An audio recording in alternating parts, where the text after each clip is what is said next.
Happy Thursday evening. Thanks so much for being here today with us. So, for those of you who don't know me, my name is Kathleen Kuo, and I'm a program manager for Nevada Humanities.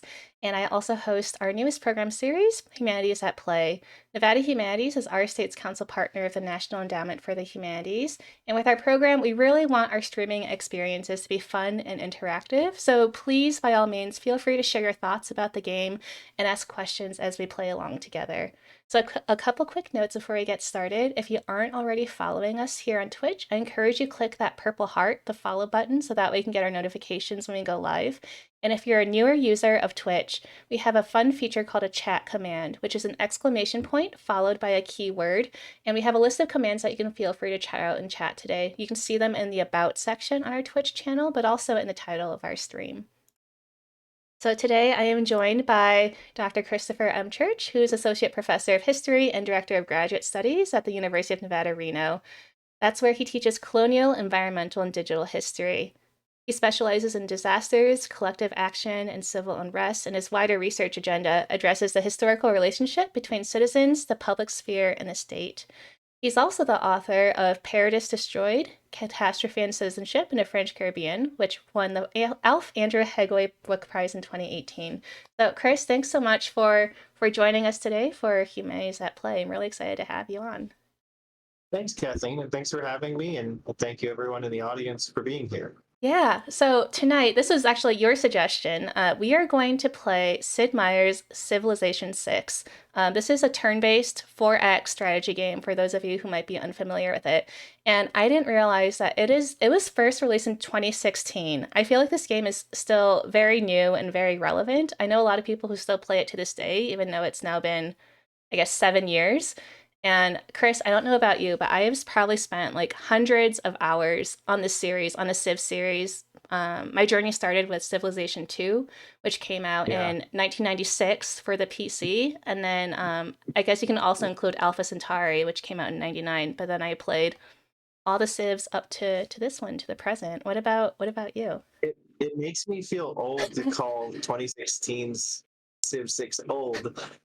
Because I started on Civ 1 in 1991, back when you could go in and edit the text and make all of the rulers say ridiculous things when Really? you encountered them in the game.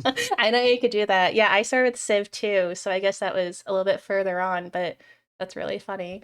So for our stream today, what we're gonna do is usually Civilization games, they're great solo games. They have added multiplayer recently, but usually, a solo game, you start and you take your civilization from, 4000 BC to the present or the future, and those playthroughs can take dozens of hours. But for the purposes of today, we thought that we would try the Black Death scenario. It's a little bit more self-contained, and I think it's really interesting. So, Chris, this is going to be very hard, but I'm looking forward to getting your thoughts on all the obstacles we're going to face along the way. And then I'm hoping that people in chat might also have questions for you as we play. So everyone in chat, get comfy. Don't forget to hydrate. Let's come ready to explore. I'm gonna get the game up and started. So let me pull that up.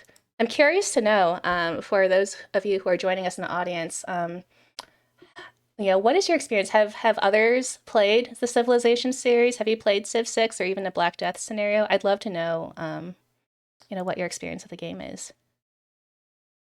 So feel free to share that in the chat. Okay, and then Chris, I'm going to share this with you now. Let me know if you can see this.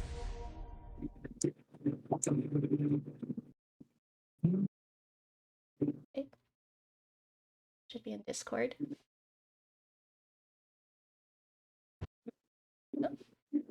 I'm not seeing it in Discord, but I am seeing it on Twitch. Okay, let me restart the game. I really want to make sure we get that opening video. Oops. This is the... Oh, the board games. I've never played one of the Civ board games. Oh, Laura, can you tell us about the Civ board games? I didn't know there was more than one. Huh. Very cool. Also, Scott, welcome in. Eskivorsky. Played Civ 6 regularly, have not played the scenarios. Okay, Chris, let's try again.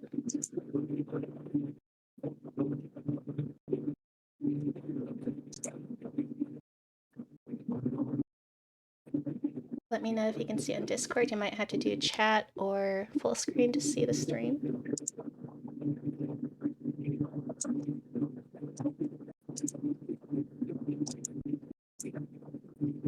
There it goes. Okay. For some reason, the audio is not coming through, but that's all right. Okay, Matt and Jack say they're new to Civ, but they're super interested. Yeah, it's a great. I think it's very addictive and it's a lot of fun. I'm a fan of these like turn-based like tactic strategy games, so always appreciate them. Okay, so See, what's funny about this intro, but sorry to cut you off, yeah, but go this ahead. intro video is profoundly different than the one that we watched on the vanilla game, which was very, 4x, explore, expand, exploit, and kind of conquer and everything. It This is is. much more about catastrophe and disaster, It really which is. Yeah. which is interesting because Sid Meier, when he released Civ 1 in 1991, specifically said that he wanted to leave out disasters and disease because he thought it would be unfair to the player and they would just reload, refresh over and over again. And no one wants to play. And this is what's funny in his memoir, he wrote, no one wants to play a game where the Black Death just makes you lose. Oh. So somebody in the community makes a game by the time we get to Civ 6 where the Black Death seems to do exactly that. Yes. Yeah, this is supposed to be just wildly difficult. I've only played it once and I lost. I thought I was doing great, and I guess my hubris got the better of me. It caught me off guard when it came around.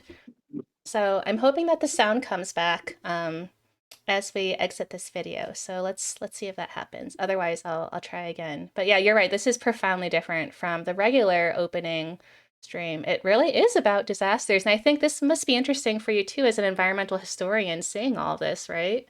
Yeah, because I've never played this version of Civ 6, and um, yeah, it's quite different from all of the other Civs, not just Civ 6. Mm-hmm. Um, Yeah. it's still a very triumphant narrative, though, right? The humans repeatedly overcome Mm-hmm. the natural disasters.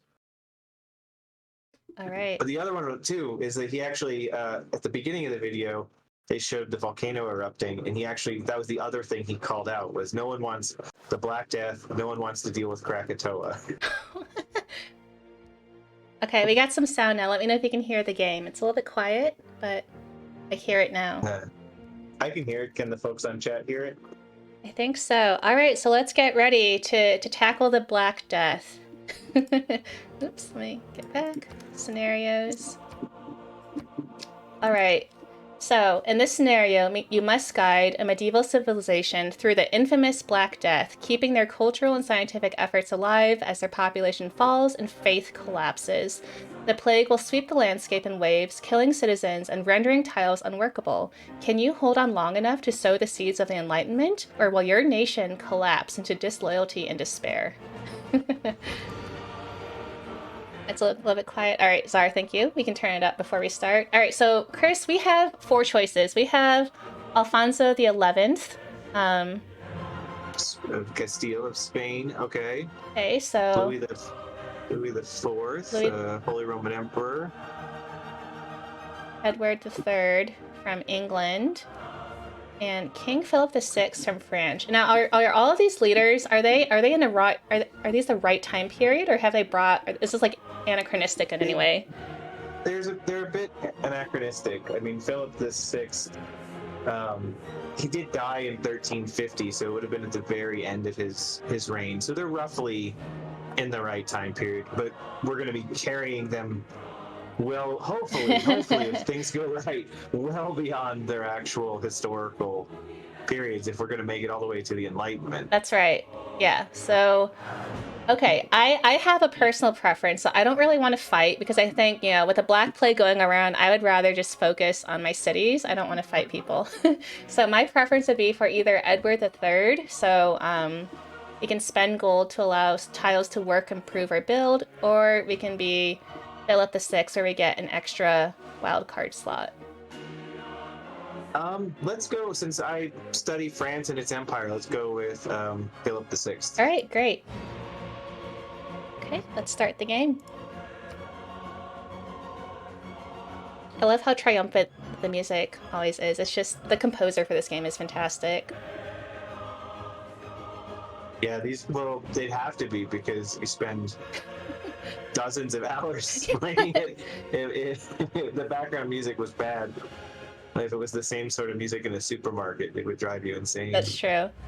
All right, so fun fact. I'm a little bit sad that we don't hear it, but when you play regular games in Civ 6, Chris let me know that the narrator is Sean Bean, who I know best as Boromir from Lord of the Rings. And I'm a little bit sad that we don't have Boromir reading this, but I'll read it out loud. So the Kingdom of France joins the world stage. The Black Death ravaged Europe and Western Asia in the mid-14th century, killing a greater share of the population than any other event in world history. The pandemic killed millions, ruined economies, upended political dynasties, and transformed the face of the Western world. Your task is to lead your nation through the calamity, keep your population alive, your economy strong, and your faith unshaken amidst a world of terror and desperation. All right. All right. Let's go. Okay, a new sickness appears. I was going to say the terror and desperation thing is about right. People at the time, when this hit in 1347, it seemed to come out of nowhere, and people thought it was the end times. They were absolutely certain that so many people were dying that this was the end of the world, that the rapture was on its way, and that millennialism really took hold at this point. I think as we play, we'll definitely see that in a scenario. So I'll just read this. So rumors have spread that a deadly disease has sprung up in the bustling ports in the Mediterranean. It may already be on its way to your shores in the holds of trade ships on the back of wagons. Watch your roads and harbors for the first sign of outbreak. You will need to move quickly to contain the spread. And I think it's interesting that they have a rat here, because am I correct in thinking that now scholars think that marmots might have been There's actually been a lot of debate over what rodent specifically it was or where it came from. Yeah. So for a long time, people thought it came from China or Far East Asia. More recently, the Max Planck Institute and a team of researchers led by them found that it might have actually been Central Asia, possibly modern-day Kyrgyzstan. A few years ago, another team of researchers proposed it was actually giant gerbils that carried the fleas on their backs that carried the Yersinia pestis or the Black Plague. Huh. So it's been proposed, or marmots. I mean, there's a whole bunch of different opposing theories as to what specific rodent it was that brought it over to the West. Yeah. Zara says mecha gerbils. Yes. Mecha gerbils. I mean, it's one of those things that a few years ago, I think it was 2021, it got fleas on the chipmunk populations up in Tahoe, and they had to close a bunch of campgrounds. Oh, wow. Because people were catching bubonic plague from chipmunks. And then I'm assuming I don't speak French. I'm not familiar with French geography. So I assume this is not pronounced Angers, which is my first impulse. Would you pronounce this like Angers, or how do you pronounce the city? Angers, yeah. Okay. So we have someone who says they're happy to see it included on the map. All right, so I'm going to read our victory conditions. So in this scenario, we have to either unlock the final technology, which is invention, or the final civic, which is the middle class. So one or the other. So I think we have to min-max here if we want to win. We have 85 turns. So right now we're starting out in 1346 AD. The Black Death is going to sweep across the continent. It can spread to any land tile. When it arrives in a tile, it becomes plague-stricken. So basically, plague-stricken tiles, we can't work them, we can't improve or repair them, just nothing can happen. And anyone that ends their turn on a tile suffers 20 damage per turn. So, a little bit scary. Let's get started. I love researching in Civ, so... I'm looking, we're at 1346, so we are 1 year out from its arrival. Ah, well, that's good. Which I guess in this game means one turn. Yes. Literally the next turn. Okay, so you can see this is a very truncated version of the usual tech tree that you might see. So there's only 7 things to research, and so this is one of the potential victory conditions. So we can start out with either apprenticeship or castles. I like that if we go the bottom route, so if we do castles for now, if we get this walled quarter, there's a chance to avoid plague deaths. if we research civil engineering, we can get these specialized buildings that reduce plague duration and also, additional chances to avoid plague deaths. So that's kind of my preference. Or we could go, the education route if we think that we might need, just more science to carry us through. So I like castles. First off, they're very cool, but also civil engineering often doesn't get enough credit in terms of preventing diseases. And I think that we should give it its due. Sanitation, I see aqueducts on there, Yep. mass graves, body burial or sewers rather. Body burial was a big problem with these pandemics and epidemics. So I'm going to vote for castles, the bottom All route. right, yeah, let's start out with castles. So I'll take 9 turns at our current route. Okay, so at the beginning, so with all of our cities, because we're sort of like just launched into the middle, we have to now choose a production for all of our cities. So we'll start in Avignon. Um, again, really, we're trying to just research the final tech for the science route or the final civ. So I think we should either focus on, theater squares or campuses. And I know that our advisor wants us to pretend we're playing a normal game and build like aqueducts and encampments, but I don't want to trust her. I come from the Yeah. future where I know that bad things are about to happen. Um, Um, I'm gonna vote for let's build a campus, I suppose. okay, so I won't destroy any existing farms. I'll just build this here for now. Yes, let's build a campus there. Okay, in Toulouse. Have you been to France, Chris? I have, yeah. I spent some time in Paris, lived there for a while, and then I've been to Aix-en-Provence several times, which is down around Avignon, and that's where I went to the archives for my book. Okay. Have you always known that you wanted to do something related to France or French history? No, actually, it was a fantastic professor and undergraduate, Dr. Cheryl Crowan, who turned me on to French history. I took her class because I had studied French in high school, and I originally was going to be a kind of physics, computer science major, and I took her class as part of the requirements for Mm-hmm. the honors college I was in. And by the end of the semester, I had switched over to history and just stuck with French history since then. Very cool.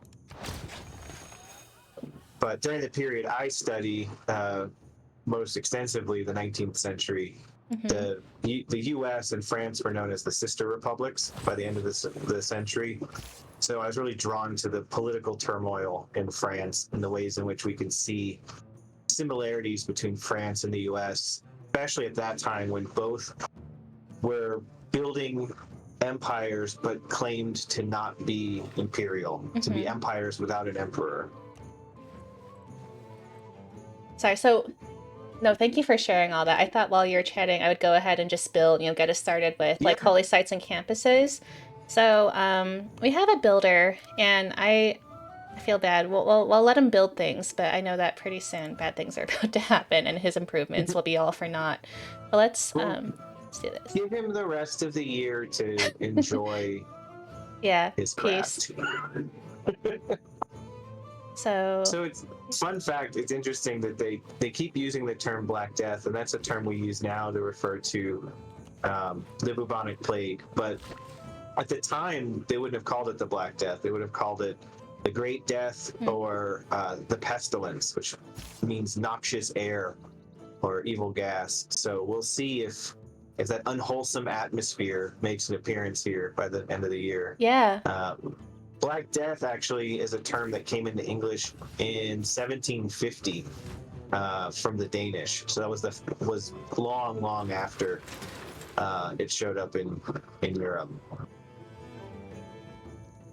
All right, so Jack asks, how quickly does the time advance in this game? So yeah, it really depends on a time frame. In a normal Civ 6 game, because you start out in like 4000 BC, every turn is like, I forget, it's like 200 years or something. Like it's a very long amount of time, but as you progress through, I guess what they call the different eras of the game, the turns the years get shorter and shorter. So we'll keep an eye. Right now we're in turn 2. It's still 1346. So actually, I don't think time even progressed this turn. Okay, let us build. Let's build a library. Let's get some more science because I like science. Researching is my favorite part of any like strategy game, honestly. Oh, mine too. I like that, and I like in the older civs with the culture where your borders would slowly expand, and then a city would go, "Hey, I want to join you." And Yeah. I'm also a fan of playing the one city challenge, where you only build one city and try to get as many wonders as you can in it. I've never done that, but I do like building all the wonders and just seeing how like silly it is to get, you know, as many as you can in your civilization or to get, you know, like the Hanging Gardens of Babylon and I don't know, like the Statue of Liberty in like the same place. Yeah. Okay, well, we'll go here. So this is the calm before the storm. Azar, you said I've been there. What is there? Which city specifically? That's very cool that you've been to Europe. Build a camp.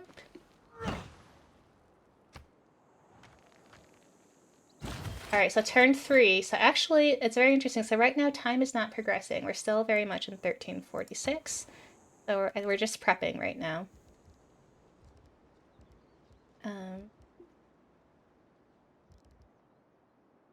So right now, this is like very similar, I think, to any Civ game. We don't have any of our special units yet, but oh, very cool, Zar. Anjar, you've been a friend's family lives near there, and you got to visit a few of the nearby castles. Very cool. All right, I think, yeah, we're just not going to trust the advisor this time around. We're going to build what we want. Okay, we'll build another campus. We like to be smart. And then we'll have our builders. Or even a grinding part of the game. Let's build a camp here.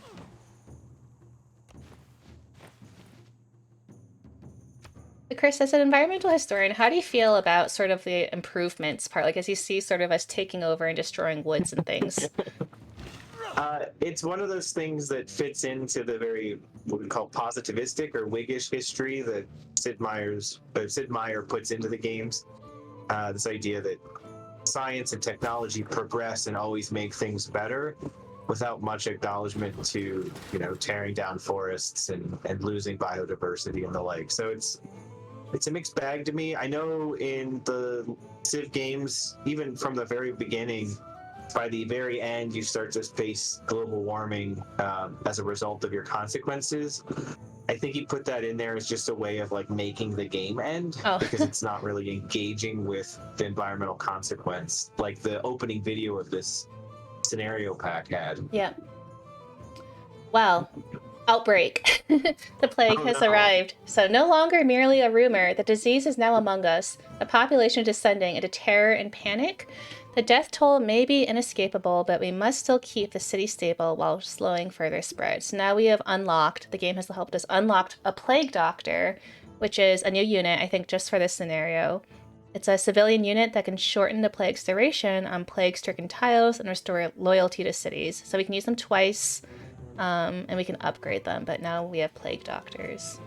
So that's actually, at this point, would be anachronistic because let's see what one of these plague doctors look like. Yeah, okay, we'll choose production. So a plague doctor, let me see if I can buy one actually. I can see from the emblem the flat top, wide brimmed hat and the beak mask. Yep. That's more of a 1600s, 17th century phenomenon than 1300s issue. So there would have been doctors who treated the plague in the 1300s, but the plague doctor that we have that comes to us that you see people dress up as, that became actually weirdly popular again on Halloween during the COVID pandemic, that comes to us kind of right around the scientific revolution. Okay. And it's unclear. It may have actually started as a satirization, making fun of the doctors who treated the plague, and then later on, people adopted the plague persona those doctors. They had no medical training whatsoever, most of them. But the very first instance it was ever mentioned of having any kind of special outfit was in 1619, the plague in Paris, where a guy named Charles Delorme is describing a full goat leather outfit that he wears with boots and gloves and no mention of the like beak mask. Huh. The reason why it's kind of more scientific is it's moving toward that position where you think, hey, maybe my patients are making me sick, not some sick air around me. Yeah, can you talk about why they have that beak? Like why that's sort of I never knew the reason for it. I always thought it was just maybe like to scare away people or something, but I guess there's a more of a function to that shape. Yeah, so the beak mask, inside the mask would be stuffed a bunch of aromatics because the belief was smell is what transmitted disease. It would mess up your four humors. You had blood, phlegm, and then two kinds of bile, yellow and black is the bad one. The idea was if you could stuff aromatics like lavender or violets, or even vinegar, something very strong smelling or bitter, or Mm-hmm. ambergris, which is I believe it's It's like the the whale. intestine whale, and is it not the intestinal wall? I forget exactly what it is of the sperm whale. It might be the intestinal wall of the sperm whale, but something incredibly strong smelling to ward off the illness. Mm-hmm. So it's kind of like an early version of a respirator of a sort. Okay. That's really cool. That was around, as far back as, yeah, like the, I guess 1600s, not the 1300s as Civ 6 would have us believe here. But then there are some folklorists who think it may be also connected to the satirists who were pointing out that the belief that birds carried the plague, Mm-hmm. and that plague doctors seemed to go wherever plague was, and plague followed the doctor, or if you flipped it, plague followed the doctors. Hmm. So that's where like maybe it came out of the theater, out of Carnival as a criticism of plague doctors, and then just became associated, because some of the earliest woodcuts we have are making fun of plague doctors and saying that they just bring death with them. Huh. I'm gonna buy But see, it. that's interesting. The red there, that's the medieval belief that it's caused by a miasma or a pestilence, that foul air, Yeah, rather than any kind of germ or bacterium. I'm zooming in so we can see just how it looks. Pretty horrifying. Yeah. All right, so right now, I just bought a plague doctor, but as the game mentioned, any tile that has the plague on it, you can't work them or anything. And if you have units there, they, of course, suffer damage over time. So we have a very limited amount of things we can do. You can see right now, I think the thankfully the campus was spared, but I'm assuming not for long. But the one thing we can build is a library. So I'm just gonna click that for now. Yeah, the damaging units would be a accurate thing. It would take anywhere from with some very virulent, like dangerous strains, 1 to 2 days to death. Most it's 10 days, and the death rates anywhere from 30 to 90% without treatment. Wow. And the death toll in Europe, originally we thought a third of Europe perished, but now it seems more likely that it was closer to a half of Europe, and a third of the Middle East died from the bubonic plague. I mean, a half. That's really a lot. It's like isn't that worse than Thanos and like the snap in the like the Avengers movies? Yeah, and basically it Thanos Europe. Yeah. All right, so we have our plague doctor here. I was zooming in to see if we could see a little bit more. It's a little bit difficult to see, but we can see his little mask. A little difficult. And John wrote, so that's quite a lot then. Snapped Europe. Yeah. Yep. Okay, I'm gonna go to our campus because I would like this to be so we can see right now it's plague stricken for 8 turns. If we use the plague doctor, he can reduce the duration of plague by 50%. So let's do that. We only get 2 uses per plague doctor. All right, so now we're back in Avignon. So we can see sort of it's like a race against time, right? It's going to slowly spread out from all of these port cities and sort of go inland. So we have some time in these places until the plague comes. So let's do what we can. And that's accurate too. The would have arrived first in port cities, and that's where the term quarantine comes from, which is where you would hold a ship or its crew for 40 days to make sure that anyone who is sick dies off and you don't spread the illness. Oh, I never thought about that. The quarantine The and yeah. Yeah, the last major outbreak of the plague in Europe in 1720 was in Marseille, down here in this region of France. Um, and they were bringing in a ship, the Grand Saint Antoine, which was bringing a bunch of valuable materials or items for a trade fair. And there were a few people who died en route, and all the officials knew that they really needed to quarantine the ship, but if they did, they'd miss the trade fair. So they let the ship in anyway, unloaded it, and it caused the last major pandemic, or epidemic rather, in that region. Killed about 100,000 people. Wow. And Okay. they built you can go see it now in Provence. There's a wall called the Mur de la Peste, which is the pestilence wall or the illness wall, and it was a guard wall to hold people in because there was a death penalty if you traveled outside of Marseille to other regions.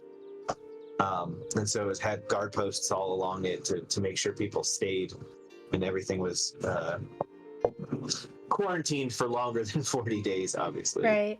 I would like to go to France again. I've only been to Paris, which I see, here on the map. I've never been up here, or I guess in the other parts of France, but I think I would love to see that someday. Thank you for sharing. Okay, so right now, the game, of course, we can't build anything. So we were trying to build a library, and the plague overtook this tile. So now we can't do anything. So we can just, I think, just very slowly build units. So I think we should just try and plague doctor our way out of this for now. Yeah, I don't know if horsemen would help us in this particular moment. Yeah, I would like our advisor to stop suggesting that we build horsemen. We could build 4 of them and then just lean into the end of the world. All right, so we just finished castles, so we can start being walled quarters in the rest of our cities that haven't been affected yet. So it's a 15% chance to avoid plague deaths each turn, which I think is pretty good. And let's start with civil engineering next, which I'm wondering, do you know a little bit more about the history of civil engineering, like during this time, like sanitation, etc.? Not enough to say anything of note. Sorry. No, that's all right. I think it's very interesting that they added to this game, just getting us to think about civil engineering during this time period and just people trying to, I don't know how accurate it is, but I just imagine like, these big walled quarters where they stick like healthy people or sick people. I do know that the handling of dead is a lot of points where the bacterium would spread because you get these buboes, these swollen buboes that were, your lymph nodes would swell with pus and blood and then leak, and it was very disgusting. That is pretty gross. All right, we have one more chance to use our plague doctor. I don't think we need to use him to restore loyalty to a city, which is one of the things we can do. So I think we can either go to this industrial zone or we can just go to the city itself. So I think I'm just going to go here and have him, we'll just use the rest of him up. Reduce the duration. I can already see this is so much darker than any Civ scenario I've played before. Yeah. I mean, it's really scary to see this. It's coming. We can't stop it. We know it's coming. All we can do is prepare or do our best. All right, where are we choosing production here? So at least we have some places that are a little bit safe now. Let's build a wall quarter. I'll build it here. I'm not sure how much help our plague doctor will be, because the treatment at this time was bloodletting and forced vomiting to try to rebalance your tumors. That sounds like I would get more sick. Yeah, no, a lot of people did. They would also do really strange things like chop up snakes and eat them, or ground up emeralds was another thing that they would try to do. and it's all about trying to balance your bodily fluids, essentially. When I explain this to students, though, I tell them don't cast stones, Mm-hmm. because more recently there were suggestions to ingest bleach, to ingest horse dewormer, to use fish tank cleaner, hydroxychloroquine. There's a version of it that's fish cleaner that people were buying during COVID. So when people become desperate, Yeah. they reach for kind of desperate attempts to treat something that we don't know enough about. I'm glad that you're telling your students to sort of, look to the past, but also think about the present for what's happening. All right, so the plague has arrived. City will be crippled, be alert to the threat of starvation and loss of loyalty. Well, we'll do our best. But hey, we've learned feudalism, and our people are. It says they're enthused to try it. So let's Okay. let's let's go. So because we are I see your. France, we have our 3 wildcard policy. So again, this is very different from the regular Civ, right, where you can usually slot in, military, economic, or diplomatic. But for this scenario, we can only do wildcard. Um, Well, I like the look of the food one, so serfdom. I know, yeah. So you're Like the people, I'm enthusiastic to try that. yeah, enthusiastic for serfdom. Yeah, we're not doing military units. I like the production for civilian units because that'll allow us to get plague doctors quicker. I note here that so we'll have to pay 4 faith per turn. I don't know. Do we really need it? I don't think we really need it. We're only using 5 gold per turn. But it looks like we have faith to spare. What would we use faith for So in this scenario? To keep the towns loyal? Is that the idea? so both faith and gold can be used to buy things. Ah, gotcha. Um, that is a lot of faith though. So let's do it. Let's lean into being France. Yes, our policy agenda is set. Zara, you said I've been through Paris a few times. I remember seeing a Triplets of Belleville style charging station, exercise bikes tied to a charging station to create the electricity. Oh, that's funny. That's awesome. Okay, so Chris, just like the tech tree, the science tree, if we get to the middle class first, or if we just research it at all, we win. So this is another Okay. option. So we could do higher learning for our next civics, which is just more science, wage reform, which gives more gold into faith in all cities. And of course, these lead to urbanization. I would like to lean into wage reform. Okay, let's do that. Oh yeah, just sorry. You got to have faith to faith to faith. That's good. All right, let's build. I'm just gonna keep building walled quarters before the plague gets here. I know 6 turns doesn't sound like a lot, but let's do our best. So, let's see. I'll build it here. Okay, so just an example. So you can purchase items with gold. So the gold cost is here. Or you can purchase items for people with faith. And a faith is, they're cheaper than with gold.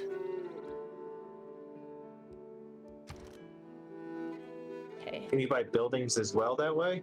Yes, you Or can. just units? Oh, I okay. believe you can. Well, actually, let me see. Purchase. Yes, so you can also buy buildings with faith, which is an interesting unit of currency. Let me think. I don't know what that exactly means, but in this game, you can do I it. believe I have a granary. Real hard. All right, we have this plague doctor who has made it and will help reduce the duration of plague here by 50%.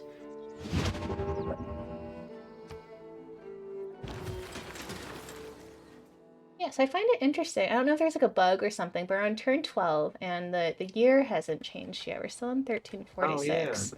But that's all right. We won't think about it. We know roughly what time period we're in. Let's build another walled quarter.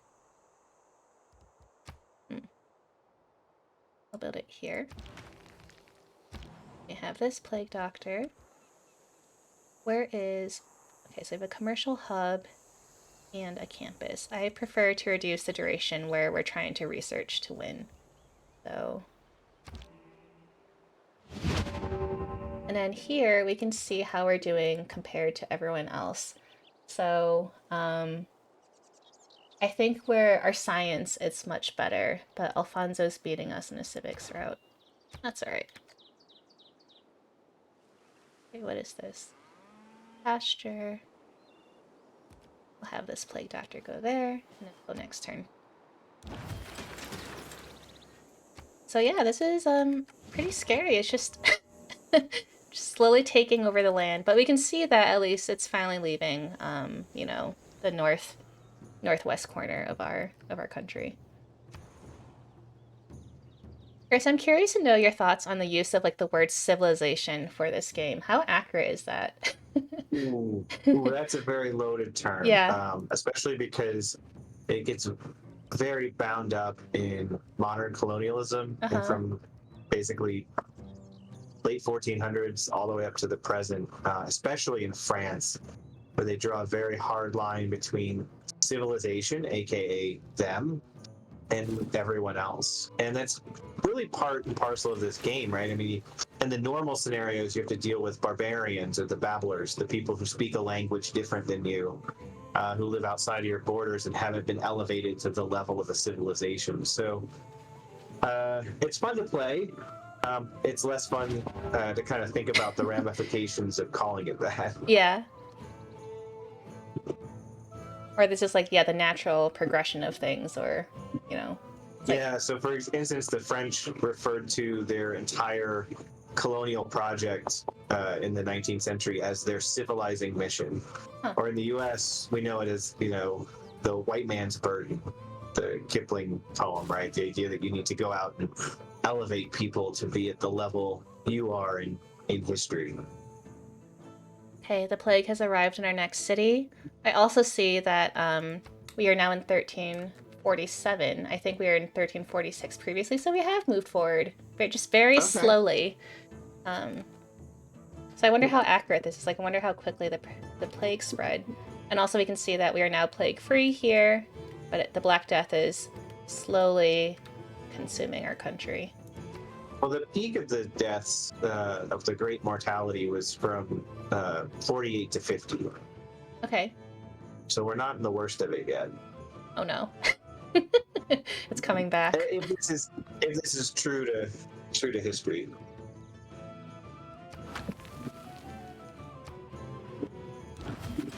All right, false cures, empty promises. Many claim to have the power or the knowledge to stop the plague, but whether charlatans, priests, physicians, or kings, the plague defies them all. The people are distraught and desperate for answers.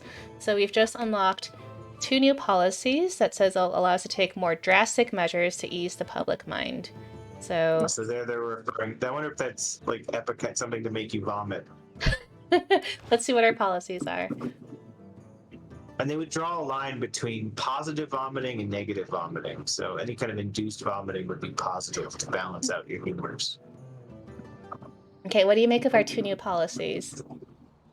We've got culture and gold in the cities are signed. Well, we built a lot of campus districts, so I'd vote for civil quarantine. And I like that it says if you're plague stricken, you have a 10% chance to avoid population loss each turn. So I think. Also, pogrom makes me uncomfortable because one of the big consequences of the Black Death in the 1300s, then again in the 1400s, then in the 1500s, so on and so forth, was anti-Semitism and the raiding of villages throughout Europe. So I don't want to use that one. Yeah, can you, so for friends in chat who might not be, familiar with this term, can you define what that is? It's I mean, I'm simplifying here, but essentially a crusade against the Jews. Mm-hmm. Is that accurate for this It's time period, do you think, like during the Black Death, where, like, oh yeah, there was a lot of scapegoating, particularly of Jewish populations. Some of the first witch trials developed in the 1380s. So a little bit later than this, and then they really take off when you have. So this is the tail end of what's known as the medieval warming period. We often think of the Middle Ages as like dark and dreary and terrible, but it was actually quite the opposite. The weather was really pleasant, and things grew very relatively easily compared to later. when right around now the little ice age starts. Everything gets colder. People huddle more indoors. So by the time you hit the 1600s, basically the you have frost fairs on the Thames, and witch trials go into full swing from the late 1400s onward. And so people are always looking for scapegoats, and they're like, if the weather's bad and we're all getting sick, someone must be doing this through magic, and it must be the weird woman that lives by herself down the way, and we'll go get her and blame her for all of our woes.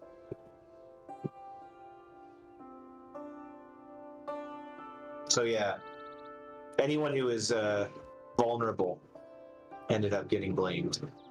Yeah, and unfortunately, yeah, we can definitely see a little bit in, the last few years for sure, some similarities. Definitely. So I think because, right now we're not really able to do anything on these tiles, I'm just going to use faith to buy some. I'm going to believe very hard that we have this library, and we're going to use faith to buy a library in the city. And then let's work towards, let's see, let's build a granary. I think it's nice to have food for the next time around. I agree. All right, here, if we're able to build a library, maybe I'll just buy it. We have more faith. Purchase an item with faith. Yes, we'll buy a library. And then maybe we can get another plague doctor. All right. Okay, physician, heal thyself. As the death toll rises, the people seek aid from the authorities they trust. Many plead that science has the key and wish to hire physicians to attend the afflicted. Others are driven to fanaticism and demand atonement to beseech God to stop the plague. So which path will you choose? We have the option to treat the sick, which unlocks scholars. So scholars, we can send them out to study cities to gain science. So it's kind of like the plague doctors, where we use them twice and then they disappear. Or if we shame the sinner, it looks like we can whip ourselves, but we gain faith, culture, and loyalty from plague-stricken cities. Flagellants. My inclination would be to treat the sick and bring scholars into this. Yes, I was going to... Not just because we're doing the science route, but I believe in treating the disease versus shaming people for something we can't control. Yeah, it goes back to the pogroms and the organized massacres, the self-flagellation. They may be more historically accurate, but this is an alternate history. It is. Where we're going to lean into science. Okay, so yeah, it's so funny. Our advisor really wants us to build a knight, and I don't know why. Let's build a scholar. Let's do our best to build a scholar in Paris. Matt says, "I believe in a library." Thank you, Matt. And or a shame circle, like in What We Do in the Shadows. I'm not familiar. What is What We Do in the Shadows? I don't know that reference. I've been meaning to watch that for a very long time. It's about vampires, right? But is it Taito Akiti? Is that who made that? Okay, so congrats, we have unlocked sewers and mass graves. Yay.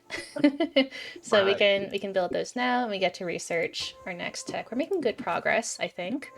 So, all right, what do you think we should do next? We haven't done apprenticeship yet.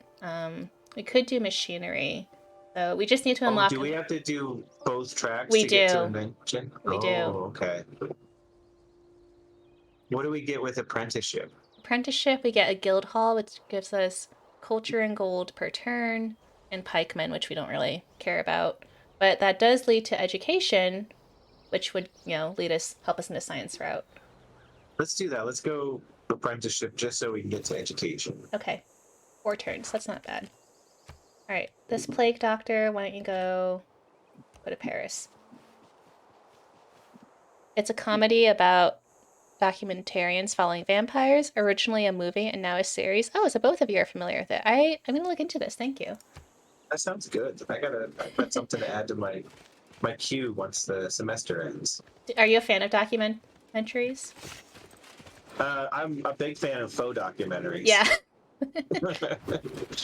Spinal Tap's one of my favorites. Have you been watching, I don't remember what the show is called, but Philomena Kunk from the I watched a few episodes. She's hilarious, especially how like deadpan and bored she seems by Hmm. everything that every expert tells her on the show. Yes.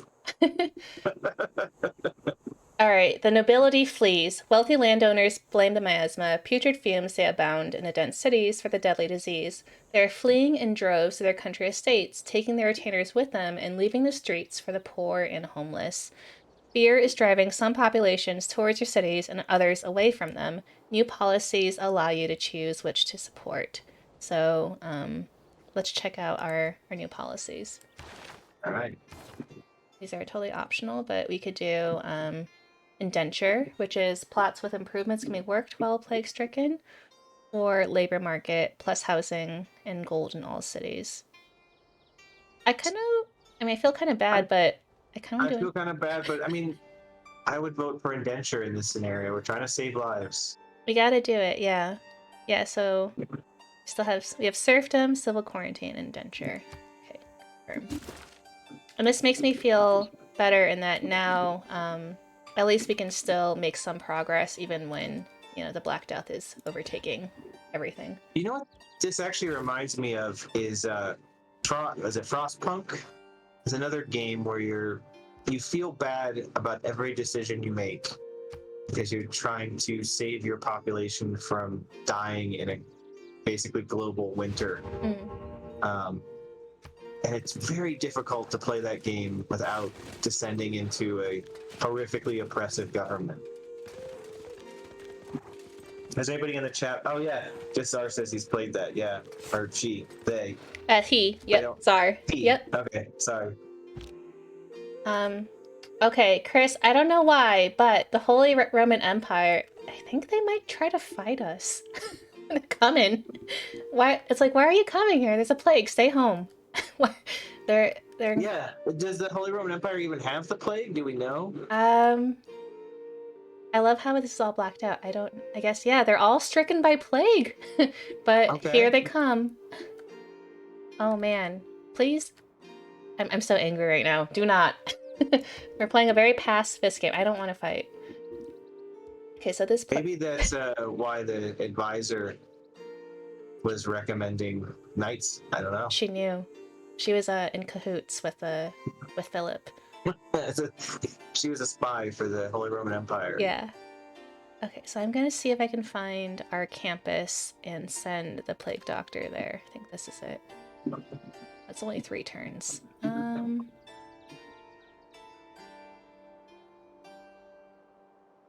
Let's just go here and can reduce plague by 4 turns. Oh gosh, I'm so nervous now. Especially it's night, so they have additional movement. So I don't know which city they're gonna. We don't really have any defense. Maybe I'll buy. I'll believe very hard in some pikemen. I think, or maybe we can buy some. We don't have pikemen. We haven't learned. Maybe we can buy a knight just defensively. 270. Okay, we have more faith. Buy a knight. I believe in knights. This is a holy knight who's gonna fight off the Holy Roman Empire. Can you remind me again, what are the years of the Holy Roman Empire? I feel like I learned this in school forever ago. Like there's like a It's rhyme the that's like, about like Constantinople and Istanbul. yeah. It's when the Roman Empire falls and then kind of splits into the Byzantine Empire and the Western Empire, and then loosely the Germanic states end up becoming the Holy Roman Empire, which is a bunch of principalities. Okay, I forgot. So at the beginning of the game, we started out with some swordsmen. So we have some defense in Toulouse and Avignon if people come here. I'm just gonna keep our knight. He can defend our city. He can just stay there for now. Okay, yes, we know the plague is coming. Let's see, what can we do? The required district is contaminated. Oh, we can't build mass graves because the plague is there. I think I'll just build a plague doctor. We'll get ready because I think the plague's about to come, so I want to have a plague doctor when it's there. I think it's so interesting playing like Civ as a streaming game because I really love sort of the time you take. It's like very meditative for me to like think about all of my actions and I'm trying to narrate them. I think it's nice to know instead of just like clicking randomly on the screen so you know what I'm doing. I guess I'm trying to play like defensive right now. Like I know the plague's coming and I'm trying to Oh reduce the no, we're duration. sick in body and soul. Yeah. The disease is sweeping the nation, overturning the stability and traditions our society has relied on for decades. Those in power set the example of how to react to the crumbling social order. So, if we practice contrition, we get -2 production, but +3 faith in all cities. Embrace debauchery. We get -20% growth, but +3 gold. Hmm. I think we should be contrite. I think we need to atone for our sins because we're being punished for our wickedness. Okay, that sounds good. Let's not go crazy in the streets. All right, so we have unlocked guild halls and pikemen. That's good. So now if Philip comes invading with his knights, or not Philip, Edward, um, we'll be ready. Okay, we can choose our next research. We're making good progress. Let's go. I guess let's just keep going down this path and get a university next if we can. Chris, what are some other I guess do you play other like history-based video games or even board games? Like what are like do you find that as a historian you're more interested in those or they just happen to be like, "Oh, it's about history." So like I don't know, just I'm not deeper. 100% sure if I'm drawn to them because they're about history or because they're about strategy. Another Meier great is colonization, but it also leaves out all the unsavory aspects of history. So, for instance, there's no slavery in a game about colonizing the Americas at all, which is very bizarre. But it's a fun game. Very complicated though. There's a lot of resource management. Mm.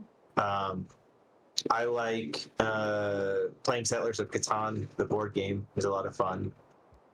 Um, but I mean, mostly I play strategy games or role playing games. And some of them have some connection to history, some of them don't. Sometimes it's nice as a historian to not always be thinking about history when you're Yeah, trying to right. relax. That's a good point. I just realized I'm gonna buy a scholar. Maybe let's do that. We can get some more science. Okay, so Toulouse. Plague is everywhere. So I really wanted to build this library, but we only need 2 turns left, but it's contaminated. So, hmm. We'll just say Skull. Yeah, I think it was Crusader Kings. Is that the game? I tried to get into Crusader Kings, and yeah, by Paradox, and it was just too. It felt like work. Oh, oh no. I think there's some games like that. There are some games that seem very promising, and then there's just it's a lot. I think Civ 6 is great. It's very I think it's accessible and it's really easy to get into, and of course very addictive. Alright, so this plague doctor, let's reduce the duration here. Hey Ninja, welcome in. How are you doing? Have you played Civ 6 before? We are fighting off the Black Plague. Welcome in. Okay, now we can build a mass grave. A scholar. Let's go. Let's go to Toulouse.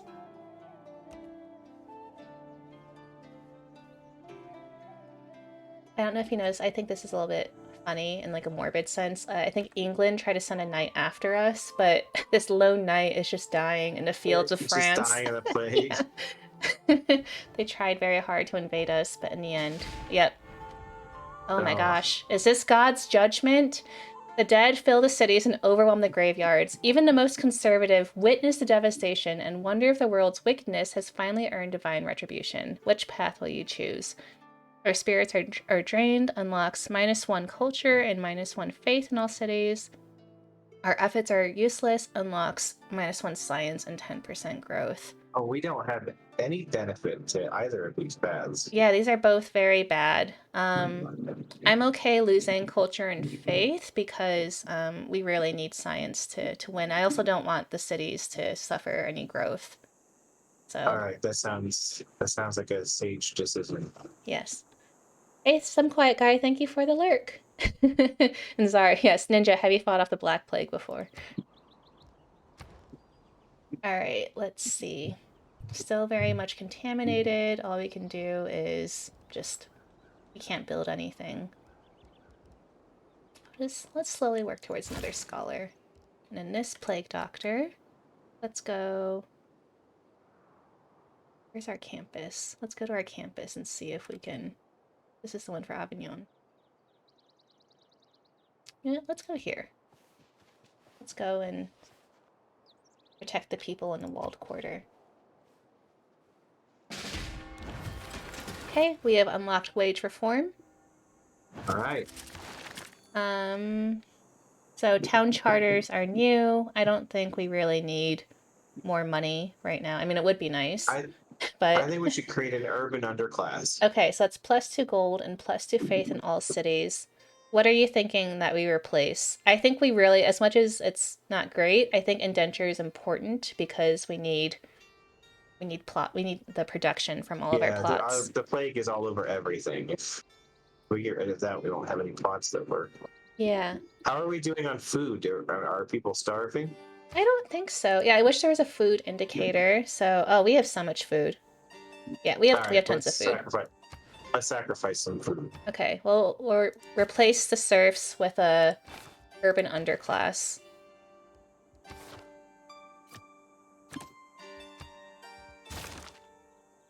Okay. We'll choose our next civics. I'm fine doing higher learning would give us more science. Because I don't think this is our win condition. I think we really need science to win in the next 60 our turns. culture has dropped way down, so I think we need science. Science will carry the day. Yes.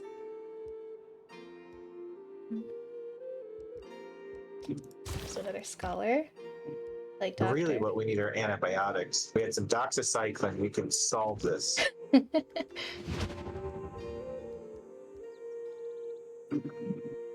How much plague is left here? Did you ever play Pandemic, the board game? I love that game. Although it's been harder to play the last few years for obvious reasons. But I like the cooperative nature of it, that everyone's working to save the world rather than trying to beat one another. So it's a really fun game. Yeah. Has anybody in the chat played the Pandemic board game? I think it's a... Oh, Zara says, I love Pandemic Iberia. You can use water treatment to prevent cubes. You've played many versions. Which versions have you played, Zara? I almost got Iberia for a friend of mine who did her dissertation research in Spain. I thought about getting her that one. So I didn't even realize there were different versions. I'll have to look into that. Yeah, they have like... Well, of course, you know, they have Pandemic Legacy and then a base Pandemic, but then they have these like very like regional pandemics that you can play. It feels weird to say that you can play these. Matt, you've never played. It's a good board game. Definitely, you know, if you can get a good group of friends together, because it does take cooperation, and then also understanding that it is possible to lose, and to not be upset if that happens. So it's a good co-op game. There's also the mobile game Plague Inc., but during COVID they got so much pushback.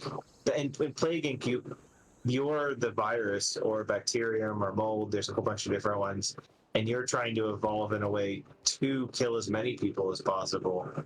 And that went over like a lead balloon starting in 2020. So they actually added a version where you're more like on the side of the Pandemic board game, trying to cure the world's population. All right, well, we have unlocked education. Great, we're making good progress. We are speed running. We only need 30 more turns. I think we can. I'm cautiously hopeful that we can do this. I think we're gonna do it. We just need some medicine and machinery. That's and right. We can invent mecha streptomycin and doxycycline. Okay, this plague doctor, where are you? I've lost track. Very anachronistically in 1348.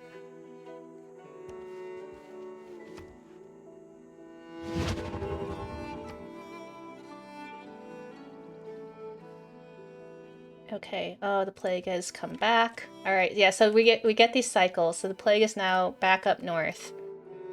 Oh no. I am going to buy a scholar here with faith so we can study the plague with science and get some more Weirdly enough, that's progress. not anywhere near as paradoxical as it seems to our modern sensibilities. Scholars would have been entirely faith-based as well. So yeah, so this scholar, you can see here, if we study the plague, we gain 60 science, which is great. So that we just made some progress on his turn. All right. Ooh, who needs orders? Oh, this scholar. You can also study the plague here. Great. More progress. Oh no. Oh no. She's coming. 1348. Okay. So now, you know what? I'm a little bit nervous. You know, he's in a, or she, but this scholar looks like a he in the picture. This scholar is in a plague-stricken city. I almost feel bad sending him to somewhere else. He's gonna carry it with him. Oh, can they do that in this game? Will they carry I don't the know. plague with them? I don't know because I want to because you can only study once per city, and I'm sort of like anticipating where is the plague going to strike next, so our scholar can fulfill his life mission of we're just gonna send him here. It's kind of the curiosity in me wants to know if they'll bring it with them now. Yeah, well, we'll see. Yeah, if the plague comes here, we'll know. And this scholar, let's go to Leon. So the Holy Roman Empire must have just died off in the plague, in their invasion. Um, well, it looks like they gave up on their attempts to invade us, which is good. As did Edward, who tried sending that one knight after us and then failed. Okay, so we still can't do anything here. Let's see if this plague doctor can reduce the duration so we can build things again.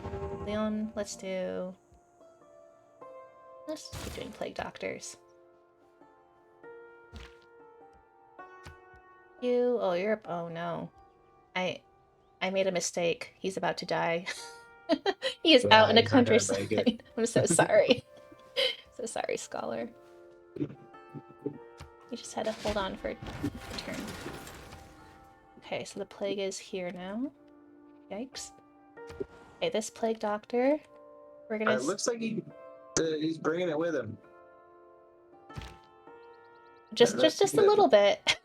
Yeah. Well, I don't know what to build here. I just want to keep... Let's build a sewer. And this plague doctor. Let's reduce the plague on campus if we can. Okay. Why don't you rest here until the plague comes? Most modern cities in Europe didn't have substantial sewer systems till the end of the 1800s. Paris's was built predominantly between like early 1850s and 1870, and then another kind of wave of it, 1870s to 1900. I didn't know that. Yeah, before that time, like in Paris, all of the wastewater in the building would just go down into a cesspool under the building. Oh, And before cesspools, people would just throw it out the window. as you do. As you do. Okay, this plague doctor. Go here. Okay, I think we're doing... I don't know if you saw. This is great. We just need... In 10 turns, we'll be done with this, and then we just need a research invention, and we'll win. How many turns do we have left? We have plenty of turns left to do it. We do. As long as we can keep the plague away and people not dying and no other catastrophes happen. You got this? Thank you, John. Actually, I'm kind of curious. Let's see how everyone else is doing. So, One of the problems, though, is if you hit a kind of critical point where enough people perish due to the plague, it cascades. it really And so does. then you don't plant enough food for the next season. Now you have famine on top of plague. Don't jinx us. No, sorry. That's the suppress the disaster historian in me. We've got this. Yes, thank you. I'm gonna try sending the scholar out again. Please don't die. You can make it. I believe in you. Let's see. Yeah, we can't build anything because the Black Death is here. So let's keep doing plague doctors. Oops, don't want to build a ship. Play. Yeah, we want to change it to... As you can see, I don't know if you've... the turns are going up because we have almost no production. So the plague is sort of making it harder and harder in some cities to do things. Between the negative impacts we're getting and the plague covering up all our tiles. Yeah. You know, we can buy... You know, I haven't been buying... But we have a lot of gold and a lot of faith. Yeah, what can we... Well... As Czar said, we've got a George Michael amount of faith. Okay, so we can't build anything here. Maybe we can build in a city where... Yeah, that's not... So let's build a sewer here, because I imagine the plague might come again. And the library would be good to get more city. Can't build anything there. Okay, so we can't really build anything elsewhere yet. We can only buy units. So let's see what the next turn brings. Oh no. Oh no. The end of the world. Okay, that's what the next turn brings. Okay. That can't be good. The death toll swells beyond all imagining. Faith in the church and the state alike are crumbling as despair sets in. Society cannot continue as it has. A break must come. Which path will you choose? Surrender to God, -3 to all yields except faith, or renounce God, -10 faith in all cities. Ooh. In all cities. That might wipe out all our faith. Yes, but I also don't want to wipe out our science. I guess this is darkened, so I can't see how much science we get. Yeah, I think we have to sacrifice our faith and lean into science. Okay. Let's do that. Also, it's very interesting to see the continued sort of like rat imagery, you know? Yeah. Oh no. Okay, we all fall down. The plague and its grisly harvest cover the land. Everywhere your people turn, death confronts them. What is the use of striving when high and low, wealthy and poor are struck down alike? -30% growth, -3 production, -3 gold, -3 faith in all city. But hey, science is fine. We're good. Oh, wait. So that actually, real quick on the we fall down, Yeah. we all fall down. That's a reference to a long-standing myth that Ring Around the Rosie has something to do with the bubonic plague. Because it's Ring Around the Rosie, pocket full of posies. Ashes. Ashes, we all fall down. And the idea is that you put the posies over your mouth and face to ward off the smell of the miasma. Mm-hmm. But it's completely not true. Oh, really? The nursery rhyme has nothing whatsoever to do with the bubonic plague. And that the myth of that actually is a post-World War II phenomenon. Okay. And it starts showing up in books for children. Like history books for kids and stuff, and it's been really widespread. Yeah, I didn't know that. Yeah, folklorists are like, it's entirely not true. There's just too many versions of that same exact nursery rhyme with different iterations where sometimes there's like posies for Jack and posies for Jill, and like there's all kinds of different ways that fit that same rhyme.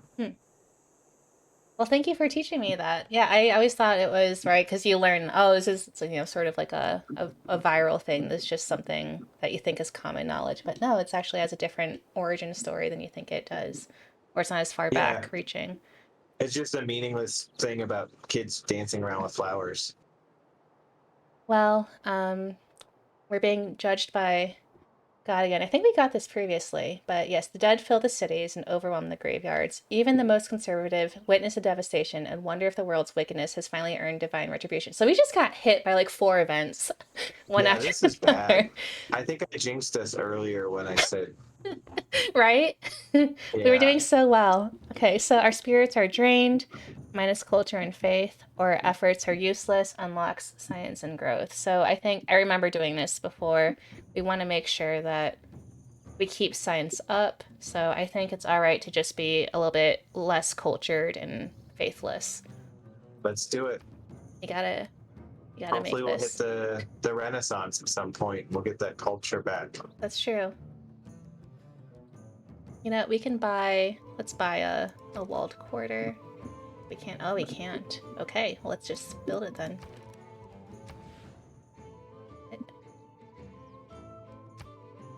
here. Okay, this plague doctor. Still saying we're getting 53 faith a turn. That's not too bad. Yeah. So I feel pretty good about this. Things might just be slightly slower, but it's not everything has been taken out.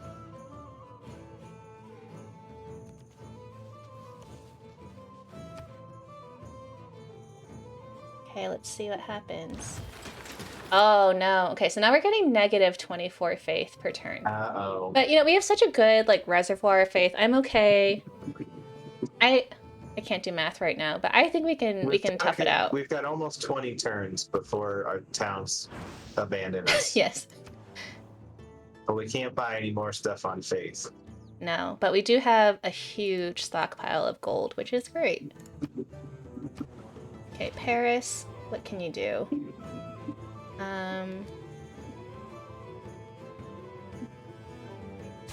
Let's work towards plague doctors. Okay, yes, we know the plague is there, and I think oh gosh. Let me buy. I knew it was gonna come, and I wanted to buy that walled quarter, but it wouldn't let me. I could build a university. We've got the money to do it. I'm tempted. Alright, let's just do it. YOLO. Okay, this scholar, go. Can you make it here? Oh, you're probably gonna die. Well, I think well, let's find out. And then this plague doctor.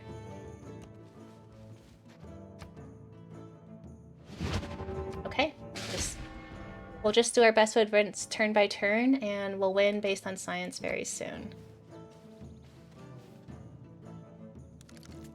Okay. One more turn. We're speed running. Oh, this scholar. The plague has left, so you can rest here. Great. All right, it's receding again. This is good news. So we're through another wave. This would also be accurate. Yes. Okay. So if we can last Pandemics 10 coming in waves. turns, I believe in us. We can do this. We just need to. All right. I think it's so funny that invention is like what you need in order to win. Does it just end with Eureka? Yeah. We're killing it. Oh, thanks, Jack. Well, actually, you know, technically the plague is killing everyone, but thank you. We're killing the plague. Okay, let's build plague. Can we buy this? Have any more? We've got a hospital. Yeah, that's 26. got 4 science in it. We're gonna win before 26 turns, but I'll say plague hospital anyway, so they can have the beginnings of it. Yeah, I feel pretty good. I feel really good about this. Definitely better than previous incarnations of this scenario I tried. Okay, we'll build a mass grave here. The scholar, he can go to sleep. Nope, just go to sleep. Okay, we're almost there. Just 6 turns. All right. Actually, you don't even have to go there. Let's go. Is this another wave coming, though? I think it is, but I think we can outlast it. Just 5 turns. I'm just sort of doing this quickly because I'm very anxious about what's gonna happen. What is the game gonna throw at us? Go to sleep. But yes, for anyone who hasn't played Civ 6, I really encourage, if you can, buying it or trying it out, because I really think it's a great game. I think it gives you a good look at sort of the mechanics of the game, but it's very different from the base game itself. And I would say if you have played Civ 6, try the other ones, because each one has its differences in how the game works. I think we did it. I think this is it. We did it! Yes! Oh, I was so worried. You might have it already, ton of Steam sales. You have 4 and 5 as well as Beyond Earth. It's great, Czar. I haven't played Beyond Earth. All right, Black Death victory. You have survived the dark days of the plague and emerged stronger and more enlightened. The technological and civil progress you have attained will light the way of European prosperity for centuries to come. We have. There actually was quite a bit of innovation as a result of the plague. They gave us the lowest score possible. What did we not do? It's pretty funny. We're below grave diggers. We are. I thought we did great. That's actually a little bit sad, but you know what? We take these victories, so Hey, it's fine. I'll take victory where we get it. Yes. All right, so Chris, I'm thinking how about we take like a 3 to 5 minute break where we can get some water and stretch a little bit. And this goes for everyone in chat, and then we'll come back and maybe chat for like 15 or 20 minutes so people can get to know you and your work a little bit better, and then we'll end stream for the night. They're all that may be a call out there to Monty Python and the Holy Grail there under Flagellant. The Peues su Domine dona eis requiem. Oh yeah. That's what they say during the plague while they're wandering around smashing themselves in the head with boards. Bring out your dead. Yeah. I Exactly. haven't seen that movie in a long time. Good movie. All right. Well. All right, so a bit of a break. Yes. So let's take a quick break. So I'm going to move to the break screen on stream, and then we will be back very shortly. So don't leave us, and then everyone in chat, come ready with questions. So let's take a quick break. We'll see you very soon.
Hello, everyone. We are back. I hope you had a good break, that you got to stretch, you got to hydrate. I hope you came ready with questions for Chris, because we're about to launch into the interview portion of our stream. So this is where we get to know our guests a little bit better.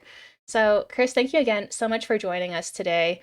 Um, I read your bio at the beginning of stream where I noted that you're at the University of Nevada, Reno, and that you're a historian, and also specifically an environmental historian, which I feel like has become I think it's become relatively like more popular, or I see more people studying environmental history in recent years. So is that Hmm. always like a focus of yours, or is that like a more recent, like you've sort of decided to go down that route?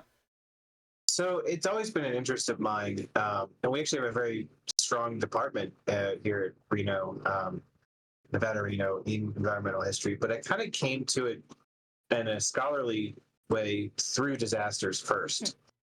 I grew up in Florida, and so living through hurricanes, droughts, and then too much water was really common and kind of shaped my childhood. And so when I got to graduate school, I was interested in studying how do people weather natural disasters. And then the more I studied it, the more I learned, well, actually, it's an interplay between, as J.R. McNeil would describe it, humans and the rest of nature, that it's both in one Gordian knot, as it were.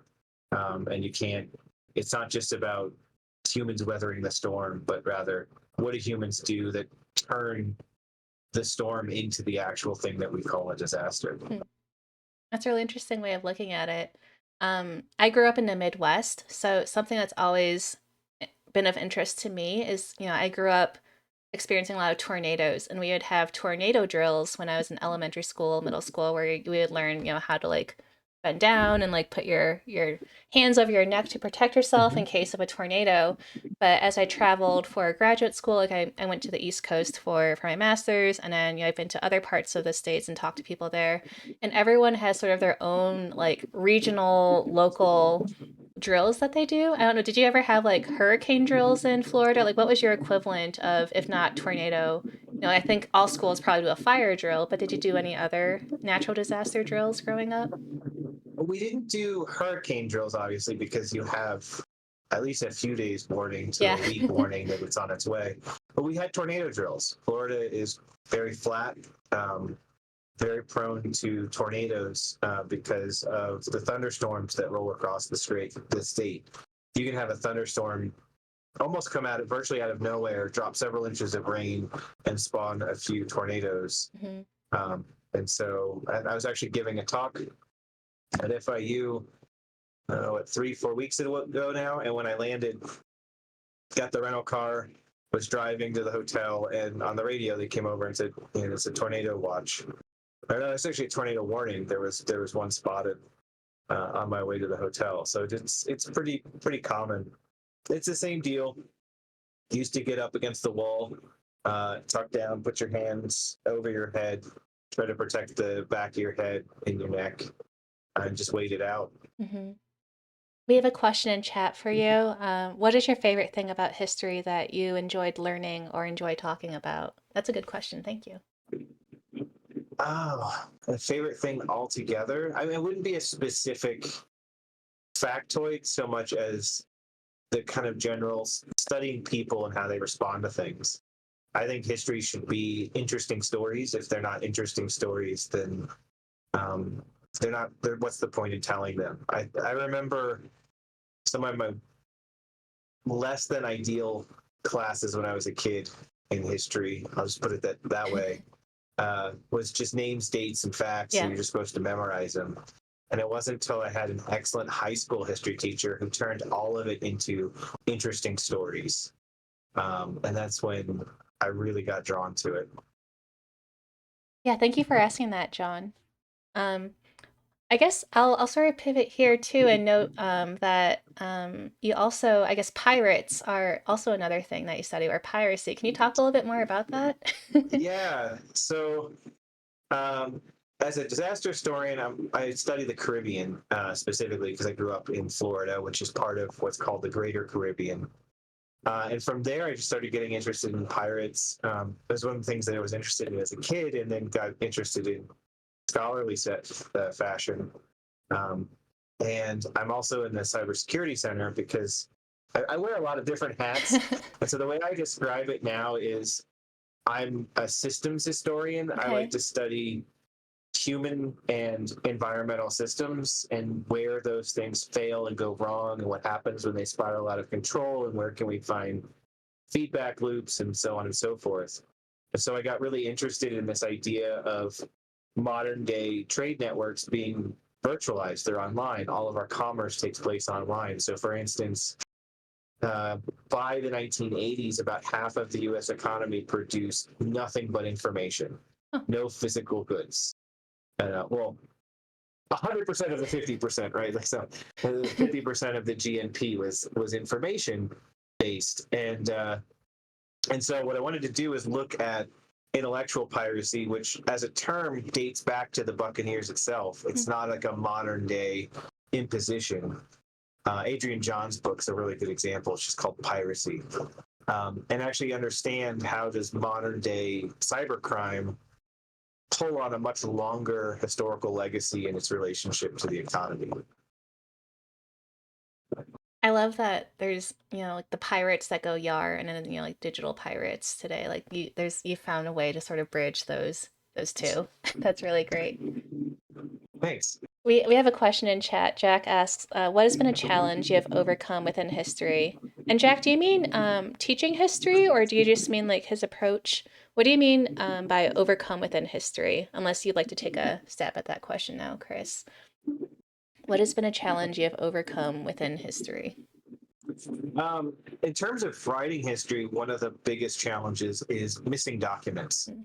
right? So we create the story, but we only have imagine a the connect the dots, but you're missing a bunch of dots, and you're still trying to figure out what it is. And so when I was in the archives, when I first went to the archives, I found a great collection on um, on yellow fever and quarantines, but a lot of the documents were missing. There was one that was like, this document is classified and had all this description on the front of it and it was pinned, but the pin was just sticking there. There was no paper Oh, behind it, right? And so you're missing information, and the historian really has to reconstruct, kind of like an archaeologist would, from fragmentary material, what actually happened. And then on top of that, you have source bias. So you can't just take the administrator's word for it. Um, that if you're looking at, so one of my articles, for instance, about fire activity in the Caribbean and the way in which, at this point, former slaves who are now emancipated and on their way to citizenship by the end of the 19th century are, being accused repeatedly by officials of having burnt down cane fields. mm. But if you just take the official's word for it, you get a very different view than if you try to read against the grain and try to figure out, well, what would it look like from below, from the perspective of the people who work the fields. Oh, but that's not what Jack meant. He meant within my academic career. No, I think it's good that Sorry. you said that too, though. Because I think, Uh, yeah, thinking about like missing like source documents. So yeah, what is I guess is a two-part question then. So moving on to your academic career, what is a challenge you've overcome? huh. You Well, I mean, there's several. I Yeah. mean, getting into Right. graduate school was hard. Getting a job was very difficult. Um, the hardest thing has been time management. There's just so many things pulling in so many different directions between teaching, service, research, and then even within research, I'm interested in the environment, French history, Caribbean history, digital humanities, cybersecurity, historical piracy, modern day piracy, and so I don't know if I've overcome it yet. I just want more hours in the day. That's I that's think fair. that's what I need. Yeah, a time turner would be great. Exactly. So I guess I'll back up a little bit, and I know that Chris, I had asked you a little bit about sort of your experience with games, but I'm just curious, what is sort of your like I don't want to say origin story, but what are some of like how did you get into like the world of gaming, video games and board games? Because I think as I've continued onward with this series, it's been very fun to discover that not everyone always makes gaming a part of their identity, or it's not like wear like a shirt and says like I'm a gamer. But I've talked to a lot of people who I've discovered are very much into D&D or board games, Yeah. just these quiet hobbies. And it's really, really great to share that, I think, with the public so people can see that, oh, like my professor, also is like a human being and enjoys, having fun during their time off, for instance. I think what got me into it initially, some of my earliest memories of playing board games was Stratego with my dad. We'd play that. We'd play chess. We had backgammon. We'd play poker with M&Ms. But the M&Ms make a terrible currency because you end up eating them all, Don't they and melt a little then bit you too? lose. Yeah. Yeah, I mean the biggest problem was just if you had enough in your pot to bet, you also had enough to snack, and that's not. Um, but yeah, I mean, I really enjoy games for a lot of different reasons. I mean, there's games that are criticisms of society. They're satirized. That's how Monopoly started. Actually, started out as a criticism of capitalism. The whole point of the game was it was unfair, and then whoever got the most in the first go around the board was going to ultimately win, no matter what. And then it's interesting because then people change it, right? Then you have free parking, and you change that into essentially a lottery to keep the game going, and then the game becomes so long that you can never finish it. That's true too. But yeah, I've always been drawn to that aspect of games, and then I was big into D&D as a kid, and then that turned into role-playing based video games. First on like the Nintendo Entertainment System. Well, actually, first on the Atari. We had an Atari growing up, one of the computer models. I played Dig Dug. My main jam is Pole Position. That was my favorite. But then Final Fantasy 1, uh, and then Final Fantasy 6 is absolutely outstanding. And then 7 was my all-time favorite game. Can't beat Final Fantasy 7 in my opinion. I don't know if that answers your question, No, but I'm I just kind of a lifelong nerd. that's no, that's good to know. And I think that a lot of our friends in chat might also agree with your assessment of Final Fantasy games. I know that it's extremely popular, and especially with the remake of Seven coming out recently, which I haven't played, but I've seen people playing it. So we have a question from Jess Zar, which is modern piracy in the Caribbean different to piracy around Africa and Asia? Um, I mean, yes and no. They share a lot of similarities. Both of them function. When I teach this, one of the through lines uh, that I present to the students is the idea of ransoming. Pirates generally aren't interested in the actual thing that they stole. What they care about is that you care about what they stole, and that's one of the ways that I get students to think outside of, okay, well, these pirates are with boats, these pirates are with computers, or these pirates are in one geographic region stealing one sort of thing, leaving another, and generalize. So whether it's the Cilician pirates capturing Julius Caesar and holding him for ransom, later then ultimately when he paid, he actually negotiated his ransom up and then he said he was worth more than what they had offered, or what they were That's asking great. for. But then he came back and with a military detachment and crucified them all Oh, wow. later. Yeah, so it's real kind of up and down story here. Um, but whether it's that where you're catching people, or capturing a ship full of textiles, or in the case of like the Gulf of Aden off the coast of Somalia, at one point they captured a ship full of military supplies bound for Kenya. The Somalis, because of the conflict in the region, they don't need more weaponry. The country is already saturated in weaponry. But what they cared about is that uh, the international community didn't want them to have it. And so you can ransom it, gives you leverage. Mm. And so the big thing about piracy is leveraging what you have for a payout. I like that description of piracy. I think that's going to make me view it in a different life because, again, I think when I think of pirates, I still don't really equate sort of, those romantic, the pirates who say yar, and then, the pirates of today. But I think the idea that, both kind of they're interested in what you want. I like seeing that as sort of a thread that binds the two.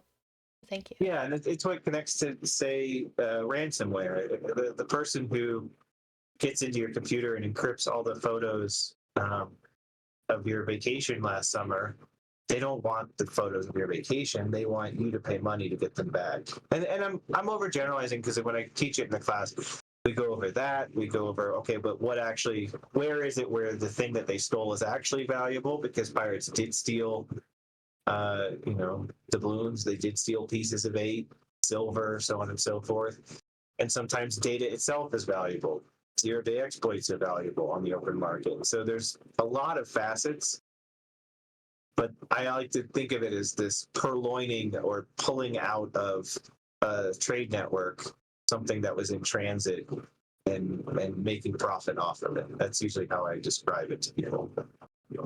I'm wondering, because I'm a big fan of like interdisciplinary research and collaboration. So do you do a lot of, I don't know, I don't live in Reno, so I'm not familiar as much with what's on UNR, but is there like a cybersecurity center and do you find crossovers? Like, do you teach cybersecurity students? Like, will they teach, take your history classes, or what kind of collaborative work do you do with them? There's the Cybersecurity Center at UNR, and it's an interdisciplinary center. It has obviously folks from computer science and engineering, people from the business school and information science. It has people from journalism, Oh, people who are interested in things like misinformation. It has people in psychology. There's a huge psychological aspect um, of cybersecurity. In fact, there was a talk at DEF CON just past year, on the psychological consequences of pen testing, of actually what happens to your workforce when you have someone come in and deliberately hack your networks. Um, are you causing harm to your employees that might ultimately cause harm to your business? So the center is very interdisciplinary in how it approaches the issue of cybersecurity. And then my class, which is called Pirates and Hackers, which is really this long history of piratical activity, is one of the two core classes in our undergraduate cybersecurity minor. oh, great. And so I have students in there from history and English and the other liberal arts, but there's also students in there from a variety of the engineering, mechanical, computer, so on and so forth, the business school. It's a really heterogeneous group, which is excellent to teach. I think that's really fascinating. I think also because sometimes people wondering, what can you do with a degree in history? Or you think it's just, all about a very like one track mind. But I think the idea that you can collaborate with people who are in journalism, business, scientists, engineers, and computer scientists, that's really great. Chris, I'm going to Yeah, ask you. Oh, no, go a ahead. degree in history is it's also a history of what did you study, because it can give you perspective. And so a lot of people in a lot of different fields, what they really are looking for in an employee is someone who has perspective on the thing that they're being asked to do. The specific tasks that you need to do, those can be learned on the job or over the course of it. It's the analytical abilities that really matter. And a lot of the big names and movers and shakers in the cybersecurity world come from the liberal arts. Oh, I didn't know that.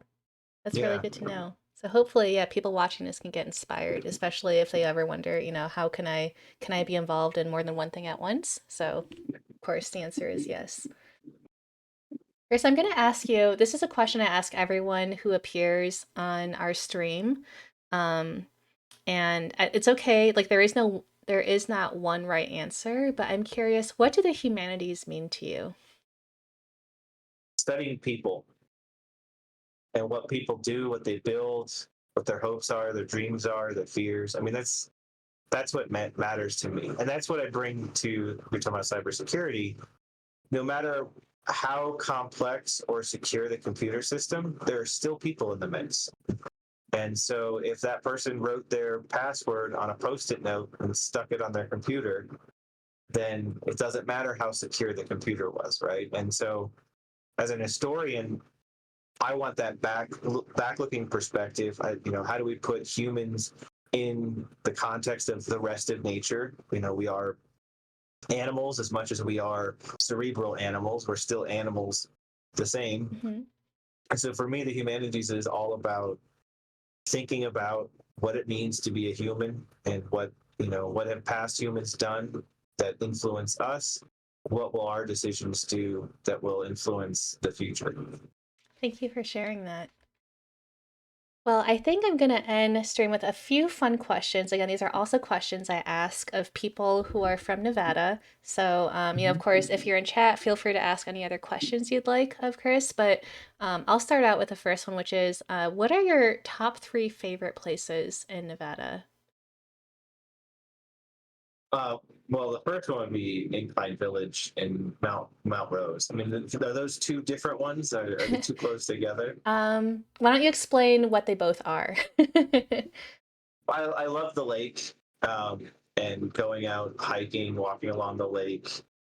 Um, I grew up in Florida, so being on boats is kind of a near and dear to my heart. And then Mount Rose, I'm a terrible skier. You don't want to be on the slopes with me. I will probably run into you.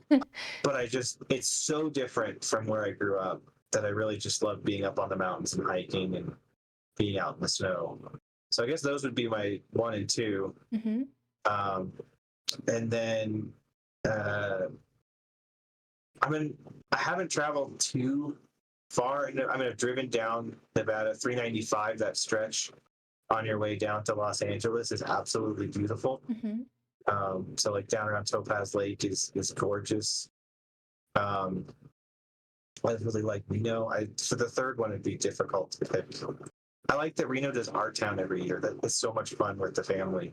Yeah, no, I think it's always good when you can share, local things like Art Town, especially if people have never heard of it. Go to Reno and check it out in the fall. And of course, yeah, the drive. I think I've gotten to see a lot of Nevada recently, especially northern Nevada. I got to go up to Gerlach and Fly Ranch recently, and then I drove the loneliest highway, Highway 50 from Reno to Ely, and that was Hmm. really special. So I haven't done 395 to LA, but I can imagine it would be a very different sort of landscape experience, but I hope to do that It's just sometime. a sheer cliff of like mountains to your right hand side for most of it. It's beautiful. Awesome. Chris, what are some upcoming projects you have, whether it's, like a research project that's new or a book that's working on? Like, what are some things that you might be excited about if you're able to share them? Yeah, so the big one is my book project that I've been working on called Hacking Justice, which is what I was talking about before. This, how do we understand piracy in this much longer historical perspective? How do we understand modern day criminal activity within its relationship to the economy and computers in a way that makes sense of why do hackers use so much piratical imagery, arguably romanticized, but why do they lean so heavily on that tradition? So that's the book manuscript I'm working on. I'm also um, applied for an NSF grant with some colleagues at Access Saltiel at UNR to use distributed acoustic sensing to. I'm not on the technical side of things, but basically using fiber optic cables to better warn and um, give more immediate response to earthquakes, Hmm. earthquake hazards, seismic hazards. And I'd be on the team to kind of put all that in historical perspective and help build a communication strategy because it, scientists can come up with a better mousetrap, but unless we can convince policymakers and stakeholders to invest in it, then it won't get off the ground. So that's another project I've been working on. I'm working on the Doughton Diaries, which is a collection of Alf Doughton, who was a journalist who lived out here in the West for the entirety of the gold rush up Hmm. until the early 1900s. And he wrote a diary entry virtually every single day. And we're trying to put that online and make that accessible That's super cool. to everyone. I would love to see that. Yeah, once it's available. That's really cool. We have a question from Jessar. What are some common misconceptions of piracy throughout history? Ooh, a good one is walking the plank. Oh, They didn't do really? that. Yeah, there was no walking the plank. The only time that we have a documented example of someone walking the plank was about 100 years after the golden age of piracy ended. So it was not a common Hmm. practice. Um, let's see some other ones. I mean, there's some things that are true. They did have weird pets, oftentimes monkeys. Yeah. That they'd have on the ships just because of the islands that they'd go to. Um, But yeah, the walking the plank is a big one. That one didn't exist. Qing Shi though would actually, who is the one of the arguably the most successful pirate of all time, who operated in the South China Sea in the early 1800s, would, as a punishment, tie cannonballs to people's feet and throw them overboard. Oh. So that there is kind of a truth to throwing people overboard. But specifically walking down a plank of wood was not really one of them. And buried treasure really wasn't a thing. A few people tried to hide some of their wealth to go back and get to it and trying to escape the authorities, but it was not nearly as common as people think. I didn't know that about walking the plank. Thank you. Yeah. Actually, could you share what are some examples of strange pets? Uh, the big one would be monkeys, parrots, which is the common one that people think of. I mean, Mhm. anything tropical that you could pick up on an island and take with you.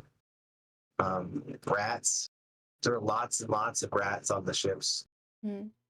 And it wasn't another misconception. It was not a glamorous life. The average pirate only really lived maybe 1 to 2 years after going on the Wow. account, just because of how hazardous the activity was.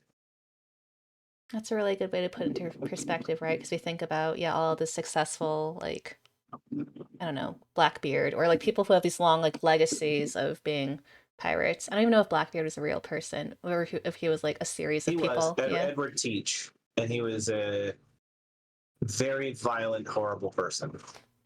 But But then some of the ones that are some of the most famous, like Calico Jack, who gives us the iconic skull and cross sabers Mhm. that you see very often. He was really kind of a second or third rate pirate. I mean, he really only raided fishing vessels, so he wasn't particularly successful. So a lot of the even most renowned pirates really weren't particularly wealthy, I'm thinking at of, least during the golden age. Beforehand, like if you were a Henry Morgan during the age of the Buccaneers, or when I teach at Sir Francis Drake, who was sponsored by Elizabeth I to raid the Spanish, you could make quite a bit of money as a state privateer, pirate, of course, in the eyes of those you're attacking. But by the time you get to the kind of Edward Teaches of the world, it's a very different ballgame. I think of, of course, a Dread Pirate Roberts from The Princess Bride, who was multiple Or people. Ross Ulbricht, the head of the Silk Road, the online uh, black market, who Yes. called himself the Dread Pirate Oh, I Roberts. didn't know that. Yeah. Now I do. All right. Well, Chris, do you have anything else you'd like to share with us before we end stream tonight? I'm so glad, first of all, that we defeated the Black Plague and we carried France to victory. A little bit less, less happy that we got the worst score, but doesn't matter. We still did it. But yeah, is there anything else that you'd like to share with us before we end stream tonight? Just thank you for having me. Thank you, everyone in the chat, for your questions and comments. It's been great being here, and I had a lot of fun. I'm glad. Yeah, I would love to stream again with you in the future. I think there's a lot more to explore and talk about with your research. I think there's some really interesting games that I would love to get your perspective on, connected to piracy, history, cybersecurity. And yes, absolutely, Zara, come back soon. Yeah, thanks, Zara. I definitely will.